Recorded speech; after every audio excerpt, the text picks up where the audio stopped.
Tajami, tanya, jawab, mikir. Tajami terus pikiran Anda dengan kebenaran firman Tuhan dan itu yang akan mengubahkan hidup Anda. Ajaran yang belakangan. Saudara kita seringkali mengakali firman Tuhan dengan akal-akalannya untuk mempertanyakan kebenarannya dan dihubungkan dengan filsafat-filsafatnya yang kosong. Ya, demikianlah pertanyaannya dan pernyataannya. Murid-murid Yesus tahu tidak waktu Yesus disalibkan untuk tebus dosa mereka? Jawabannya tidak tahu. Tidak ada seorang murid pun yang tahu bahwa Yesus mati untuk menebus dosa mereka. Ya, Yesus mati dan bangkit saja mereka tidak tahu. Padahal sudah disampaikan oleh Yesus kepada murid-muridnya sebanyak 4 kali. Mereka sudah diberitahukannya, tetapi mereka semua tidak memahaminya. Maria, ibu Yesus berada di bawah salib, menangis atau tertawa. Jelas, dia bertanya, dia menjawab. Jelas, jawabannya menangis. Mana ada seorang ibu yang melihat anaknya disiksa dan mengalami penderitaan yang begitu berat tertawa? Tidaklah mungkin. Tentu bersedih dan menangis. Berarti Maria tahu tidak, dosanya Maria akan ditebus Yesus. Jika murid-murid dan Maria tahu bahwa dosa mereka akan ditebus oleh Yesus, mereka bisa jadi Tuhan. Karena Tuhanlah Maha Tahu dan tahu segala-galanya.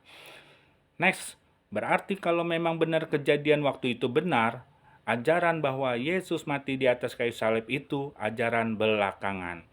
Berarti itu adalah ajaran later teaching. Ya, ajaran belakangan justru Yesus tidak mati disalibkan, tetapi diselamatkan oleh Allah tanpa saksi mata, tanpa urutan kronologis peristiwanya, dan tidak tahu di mana lokasi tempat kejadian perkaranya. Jadi tidaklah dibenarkan secara hukum. Mana ada ajaran Yesus yang adalah juru selamat tetapi diselamatkan oleh Allah. Jadi kalau kita mau berpikir secara sehat, ajaran yang duluan dan ajaran yang belakangan, jelas ajaran yang duluan itu ajaran yang asli. Dan ini yang tidak dipahami saudara kita. Yesus mati disalibkan sudah dinubuatkan dalam perjanjian lama. Jika sudah dinubuatkan, apakah itu namanya ajaran belakangan? Berarti ajaran itu sudah ada sebelumnya, bukan? Ya, firman Tuhan sudah menyatakannya, memberitahukannya, dan menubuatkannya bahwa Yesus akan mati disalibkan. Yesus mati dengan cara yang mengerikan, sehingga rupanya pun hancur, mukanya tidak ada seorang pun yang mengenali dia. Ternyata saudara punya ilmu masih terbelakang, bukan ajaran yang belakangan. Ketinggalan pelajaran, atau mungkin saudara tidak memahami kebenaran Alkitab sehingga berpindah dari kepercayaan dan keyakinannya.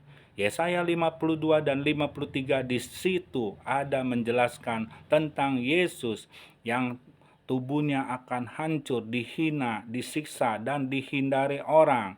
Ya, seperti induk domba keluh di depan orang-orang yang menggunting bulunya, ia tidak membuka mulutnya. Dia dianiaya, tetapi dia membiarkan dirinya ditindas, tidak membuka mulutnya. Tetapi penyakit kita yang ditanggungnya, kesengsaraan kita yang dipikulnya.